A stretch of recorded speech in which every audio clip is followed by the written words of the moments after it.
আসসালামু আলাইকুম ভাই। সালাম দিছি আপনারে আমি। আচ্ছা, যদিও বিয়ের প্রসঙ্গ যখন উঠাইলেন, ভাই বিয়া করে মজা কি জীবনে? বিয়া করে জীবনে মজা কি? বিয়ে আপনি যে করছেন, আপনার জীবনে লাভ হয়েছে কি আর লস হয়েছে কি কোন? আমি আপনার একটা ছোটো কথা কই, আপনি নিজের স্বাধীন মতন যখন তখন বাইরে বেড়াইতে পারেন, যখন তখন বাইরে বেড়াতে পারেন, রাত 1টা হোক 2টা হোক 3টা হোক, দেয় না। আচ্ছা, আপনারা যখন মন চায় আপনারা সিগারেট খেতে পারেন, যখন মন চায় একটা সিগারেট খেতে পারেন? হ্যাঁ, পারেন না, পারেন না, তাই তো? আচ্ছা, এই যে আমি দেখেন ভাই, আপনার সামান্য 2টা পারেন নাই, আমার যখন মন চায়, ঠিক আছে, আমি রাত 1টা 2টা যখন মন চায় তখন বাইরে বেড়াই, বন্ধু বান্ধবরা পার্টি, মানে বন্ধু বান্ধব নিয়ে পার্টি করুম, যখন মন চাই 1000 টাকা দিই, এটা বদল নিয়ে চলে আসি, ঠিক আছে?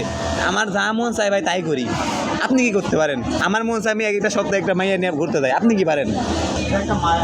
এইটাই ভাই, আপনি এক নারীতে আসক্ত ভাই, আমি অ্যাভেলেবল নারীতে আসক্ত। আমার যা মন চাই আমি তাই করি, কিন্তু আপনার যা মন চাই আপনারা করতে পারেন না, বিষয়টা এমন। তাই ভাই বিয়া যুক্তি আমার দিবেন না, বিয়ার যুক্তি আমার দিবেন না। ধন্যবাদ।